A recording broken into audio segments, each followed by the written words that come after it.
Hello friends, welcome back. तो चलिए एक बार फिर से आप लोग का अपना YouTube channel web physics point पर स्वागत है।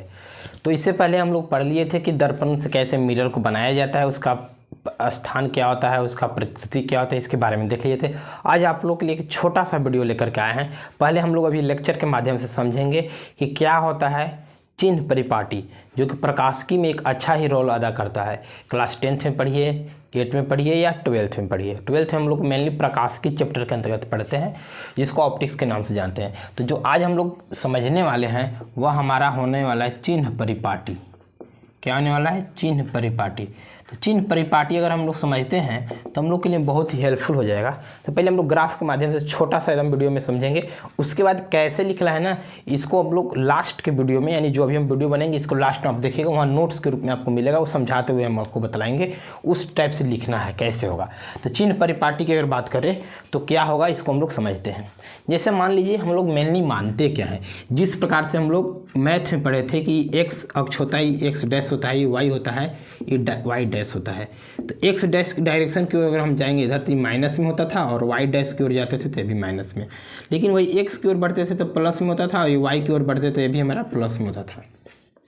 आपके मन में क्वेश्चन आ रहा है कि इसको आप क्यों बतला रहे हैं, तो इसी के माध्यम से हम लोग समझेंगे। कुछ समय के लिए आपको दर्पण को इसी डायरेक्शन में मान लेना है, उसके बाद समझ में आएगा। जैसे मान लीजिए ये हमारा क्या है, एक दर्पण है। अब आप लोग ध्यान दीजिएगा कि जो दर्पण बनता है ना, यह गोलीय दर्पण का ही भाग होता है, चाहे समतल दर्पण, अवतल दर्पण हो या उत्तल दर्पण हो। और इस दर्पण के हम लोग क्या कि एक ऐसे लाइन पार कर देते हैं जिसको हम लोग मुख्य अक्ष के नाम से जानते हैं। इसको क्या बोलते हैं हम लोग? मुख्य अक्ष। तो इस मुख्य अक्ष को कुछ समय के लिए आप मान लीजिए कि x है, और इसको मान लीजिए x डैश है, और इसको हम मान लेंगे y, और इसको मान लेंगे y डैश। और जिस प्रकार से यह हमारा केंद्र होता था, ओरिजिन मूल बिंदु होता था, उसी प्रकार से मान लीजिए कि यह हमारा ओरिजिन मूल बिंदु है। तो हम क्या बोलते थे, देखिएगा ध्यान से देखें। तो अगर मान लीजिए हम बोले इस डायरेक्शन इस ओर जा रहा है, यानी कि क्या हम लोग जो भी काम करेंगे ना इस केंद्र से और लेकर के चलेंगे।